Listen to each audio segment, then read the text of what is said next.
तो नमस्कार मेरे प्यारे मित्रों, आप सभी का फिर से एक बार स्वागत है आपके अपने यूट्यूब चैनल प्रेम पाठशाला में। तो अभी जो हमने क्वेश्चन उठाया है वो हमने क्वेश्चन उठाया है मैथमेटिक्स से और डेफिनेट इंटीग्रेशन चैप्टर से। ठीक है, क्वेश्चन काफ़ी अच्छा है। आइए देखते हैं क्या क्वेश्चन है। आप लोगों के लिए डिस्क्रिप्शन बॉक्स में लिंक प्रोवाइड होगा, आप लोग वहाँ से क्वेश्चन ले लीजिएगा। तो मैं क्वेश्चन पढ़ रहा हूँ। क्वेश्चन कह रहा है कि a function F X defined for X greater than equal to 0। तो जो आपका फंक्शन है, फंक्शन तभी डिफाइंड होगा जब आपका जो x की वैल्यू है वो ग्रेटर देन इक्वल टू 0 होगी। ठीक है, कोई दिक्कत वाली बात नहीं। Okay, and satisfied the relation of, उसका जो रिलेशन सेटिस्फाई कर रहा है वो क्या सेटिस्फाई कर रहा है कि limit x tends to infinite F X upon में x इक्वल टू 1। मतलब ये चीज आपको क्वेश्चन में गिवन है। ठीक, ओके। अब आगे क्या दे रहा है आपको, और उसने एक और चीज आपको क्वेश्चन में दी है कि f ऑफ 0 की जो वैल्यू है वो 2 है। उसने आपको फंक्शन एफ एक्स के बारे में 3 जानकारी दी है, पहला ये, दूसरा ये और तीसरा ये। ठीक है, अब आपसे क्वेश्चन पूछ रहा है वो कि 0 to infinite F X minus F dash X E to की power minus X dot D X. So this is your question. ठीक है, तो ये आपका क्वेश्चन है, या आपका इंटीग्रेशन निकालना है। तो क्वेश्चन देख के काफी सारे ख्याल आ सकते हैं आपको कि ऐसे सॉल्व करें वैसे सॉल्व करें, लेकिन जो मेरे को एक चीज दिख रही है, ऐसे क्वेश्चन करने का तरीका भी कहीं ना कहीं यही होता है कि अगर मैं मानूं a minus B equal to C, और अगर मैं इसको ओपन करूं तो मुझे क्या दिख रहा है, ए सी माइनस बी सी। ठीक है ना, जब भी इस तरीके के क्वेश्चंस में बीच में एक माइनस साइन के साथ कोई भी चीज प्रेजेंट होती है तो इसमें हम कुछ कलाकारी करते हैं और इसको हम दो हिस्सों में तोड़ते हैं, X Y plus B C. ठीक, और साथ ही साथ आपका इधर एक बी सी पड़ा होता है, और क्या होता है बेटा कि आपका इससे और ये कैंसिल हो जाता है। इस तरीके के क्वेश्चंस की खासियत होती है। तो अगर मैं ऐसा कुछ करना चाहता हूं तो आइए इस तरीके इससे शुरुआत करते हैं। ठीक है, तो मैं इसको ओपन करके लिखने जा रहा हूं। ठीक है ना, तो अगर मैं ओपन करके लिख रहा हूं तो मैं क्या लिखूंगा, 0 टू इनफाइनाइट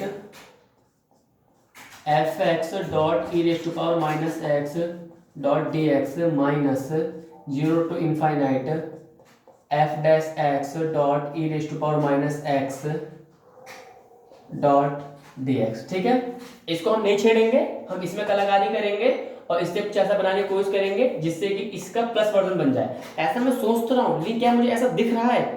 आइए देखने की कोशिश करते हैं। अगर मैं इसमें आइलेट रूल लगाऊं, आपको बेटा आइलेट रूल पता होगा, अगर मैं इसमें आइलेट रूल लगाऊं तो मुझे दिख रहा है कि कहीं ना कहीं ऐसा हो सकता है कि इसका अगर मैं डिफरेंशिएशन कर दूं, एफ डैश एक्स लिख दूं और इसका इंटीग्रेशन करके माइनस आएगा और माइनस, और एक कहीं ना कहीं बाहर से एक माइनस और ले आऊं तो माइनस से माइनस कट के ये प्लस हो जाएगा और यही चीज यहाँ पे से कैंसिल आउट हो जाएगी। ये चीज हमारी कहाँ से आएगी?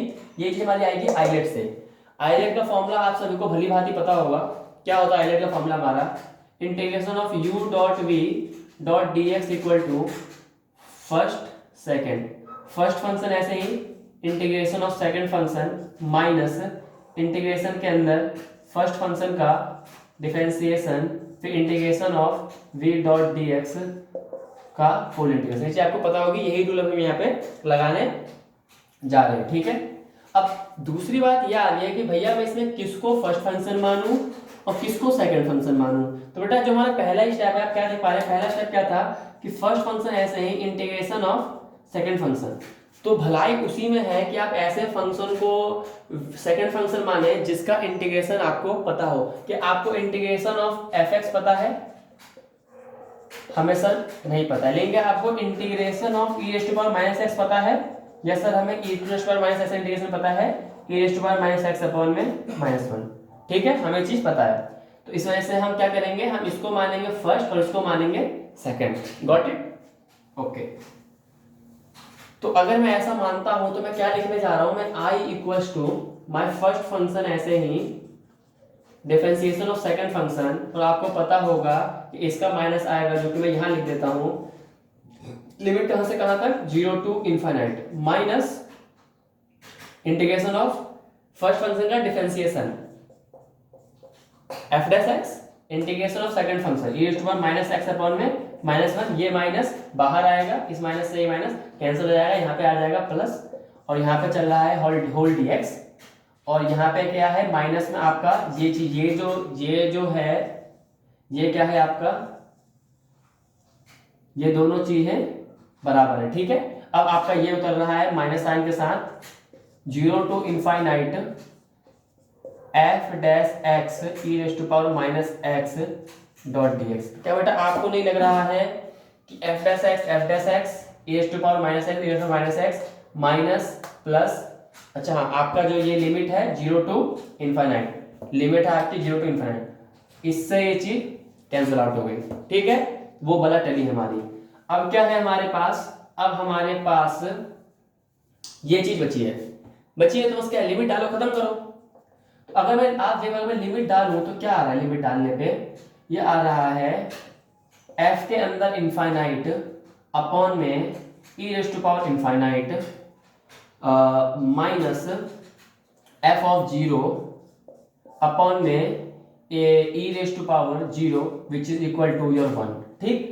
तो जाहिर सी बात है कि अगर ये जो चीज है ये आपको क्या दे रही है, इनफाइनाइट अपॉन में इनफाइनाइट केस दे रही है। आपको पता होगा कि ग्रेटर देन 1 की पावर इनफाइनाइट जो होता है वो इनफाइनाइट होता है, ठीक है। और चूंकि आपके फंक्शन में सिर्फ x की बड़ी वैल्यू मान्य थी, तो अगर हम फंक्शन में ये डालेंगे तो वो इनफाइनाइट का टर्म देगा, तो इस वजह से हम इनफाइनाइट डायरेक्ट नहीं डाल सकते, कि इनफाइनाइट डायरेक्ट डालने से आपका इनफाइनाइट अपॉन में इनफाइनाइट फॉर्म बन रहा है, जो कि आपका एक इनडिटरमिनेट फॉर्म होता है, इनडिटरमिनेट फॉर्म होता है, ठीक है। तो इनडिटरमिनेट फॉर्म के लिए क्या करते हैं, हम लिमिट का यूज करते हैं। तो इसीलिए हम इसमें डायरेक्ट इनफाइनाइट डालने की वजह हम क्या करेंगे, हम इसमें इनफाइनाइट का रूल, हम इसमें लिमिट का रूल लगाएंगे, ठीक है। तो मैंने क्या लिखा, limit x tends to infinite F X upon में E raise to power X. इसका तो कोई दिक्कत ही नहीं है, ये तो अपना चिल चल रहा है, हमने कोई गलती तो नहीं करी है, हमने कोई गलती तो नहीं की, चलिए गलती करी होगी तो अभी पता चल जाएगा, देखते हैं। हाँ, हमने क्या गलती करी है कि इस पूरे के बाहर भी एक माइनस आ रहा था, इस पूरे के बाहर भी एक माइनस था, ठीक है। आइए अब देखते हैं, अब हम क्या देखेंगे, अब हम इसमें लिमिट लगाएंगे। तो लिमिट, तो अब से इतने को सॉल्व करते हैं। तो मेरा क्वेश्चन क्या है कि limit x tends to infinite F X upon में E raise to power X. आपने क्वेश्चन को ध्यान से देखिए, आपके क्वेश्चन में एक चीज गिवन है, आपको क्या गिवन है कि limit x tends to infinite F X upon में x इक्वल्स टू 1, ये चीज क्या है, ये चीज हमें गिवन है, ठीक है। तो अगर मैं ऐसे लिख दूं, कैसे लिख दूं मैं, कि एफ एक्स अपॉन में x, यहाँ x दिया है तो यहाँ भी x देना पड़ेगा, और यहाँ पे पहले से था, यहाँ पे मैं लिख दिया। अगर मैं इस पूरे के ऊपर क्या करूं, लिमिट अपनी लगाऊं, तो ये वैल्यू जो है, जो ये वैल्यू है, क्या इट इज इक्वल टू 1 यहां से, और ये इसमें फिर आप अगर इनफाइनाइट डालोगे तो इनफाइनाइट डालने से यहाँ पे क्या होगा, ये आपका ऊपर इनफाइनाइट केस बन जाएगा, जो कि आपका फिर से इंडिटरमिनेट होगा। और जनरली ऐसे इंडिटरमिनेट फॉर्म को सॉल्व करने के लिए हम क्या करते हैं, हम l'Hopital रूल लगा लेते हैं। तो l'Hopital रूल क्या कहता है, ऊपर लगे डिफरेंशिएशन अपॉन में नीचे लगे डिफरेंशिएशन। तो ऊपर लगे डिफरेंशिएशन करेंगे तो क्या बनेगा, x का डिफरेंशिएशन 1 और e raise to power x का e raise to power x। अब हम इसमें क्या डालेंगे, लिमिट डालेंगे, तो limit x tends to infinite 1 upon में e raise to power x। वैसे इसको सॉल्व कर रहे हैं, तो ये फिर से आपका क्या आ जाएगा, 1 अपॉन में इनफाइनाइट, जो कि आपका हो जाएगा 0 एंड इट इज वैलिड, ठीक है। तो ये निकल चुका है हमारा। अब हमारा क्या आ रहा है फाइनली, इसको सॉल्व करने से, तो और इसकी वैल्यू भी हमने क्या निकाली, 0, ठीक। तो इसका x tends to infinite F X upon में इसका क्या आ रहा है, 1 मल्टीप्लाई 0 विच इज 0, ठीक है। तो इसको सॉल्व करेंगे तो क्या आएगा, i माइनस माइनस, इसके वैल्यू क्या निकाली है हमने, 0 माइनस f ऑफ 0 की वैल्यू गौर से देखिए, आपको क्वेश्चन में गिवन है कि f of 0 equals to 2 given है आपको, तो यहां मैंने क्या लिख दिया 2 minus -2 minus minus cancel and answer is 2। समझ आया क्वेश्चन? हमने क्वेश्चन में क्या करा है, एक बार दोबारा से फटाफट मैं बता देता हूँ। क्वेश्चन आप लोग देख लीजिए, कोई भी डाउट हो कमेंट सेक्शन में बता दीजिएगा। हमें कुछ वैल्यूज गिवन थी, उसके बाद हमें एक इंटीग्रेशन दिया गया था। इंटीग्रेशन में जो बीच में एक माइनस का साइन दिख रहा था, तो माइनस का साइन देख के आप जब इंटीग्रेशन में थोड़ा सा फॉर्मल हो जाएंगे तो आप क्लिक करेगा कि हम कुछ ऐसा बनाए कि माइनस से माइनस कैंसिल आउट हो। तो मैंने वही बनाने की कोशिश करी, मैंने आइलेट का रूल लगाया और मैंने फर्स्ट फंक्शन उसको माना जिसका कि इंटीग्रेशन मुझे मालूम था। मैंने आइलेट का रूल लगाया तो मेरी एक पॉजिटिव टर्म बन गई जो कि एक नेगेटिव टर्म थी, नेगेटिव से पॉजिटिव कट गया, फिर मेरे पे एक वैल्यूज बची। उस वैल्यू को मैंने सिंपली इंटीग्रेट करा, लेकिन इंटीग्रेट करने पे क्या आ रहा था, एफ एक्स अपॉन में e की पावर x बन रहा था, जिसमें इन्फिनाइट डालने से आपका f इन्फिनाइट अपॉन में e की f इन्फिनाइट अपॉन में इन्फिनाइट बन रहा था, जो कि इन्फिनाइट अपॉन में इन्फिनाइट एक इंडिटरमिनेट फॉर्म थी। तो डायरेक्ट वैल्यू निकालने के बजाय हमें क्या करना था, हमें उसमें अब लिमिट लगानी थी। तो लिमिट लगाया मैंने और उसमें क्या बन रहा था कि एफ एक्स अपॉन में e की पावर x था, लेकिन हमें क्वेश्चन में एक गिवन चीज थी कि एफ एक्स अपॉन में x का लिमिट हमें दिया गया था। तो हमने वैसे फॉर्मूलेट बनाई, x से डिवाइड करा, मल्टीप्लाई करा, फिर मेरे पास दो अलग अलग लिमिट बनी, एफ एक्स अपॉन में x अपॉन में e की पावर x। इसकी वैल्यू हमें क्वेश्चन में गिवन थी कितनी, 1, और इसकी वैल्यू हमने कैसे निकाली, लॉपिटल से, x अपॉन में e की पावर x, इन्फिनिट अपॉन में infinite form, indeterminate form, L'Hopital rule, ऊपर का डिफरेंस नीचे का डिफरेंशिएशन, x का डिफरेंशिएशन 1, e की पावर x e की पावर x, 1 अपॉन में e की पावर x, लिमिट डालोगे 1 by infinite 1 by infinite equal to 0। तो हमारे पूरी वैल्यू क्या आई, 1 मल्टीप्लाई 0 विच इज और 0। तो इस तरीके से उसकी वैल्यू f ऑफ 0 की वैल्यू क्वेश्चन में गिवन थी 2, हमने पूरी वैल्यूज पुट करी, आंसर आ गया आपका 2। कोई भी डाउट हो कमेंट सेक्शन में बताएं, मैं आपको सॉल्व करके बताऊंगा। ठीक है, थैंक यू सो मच।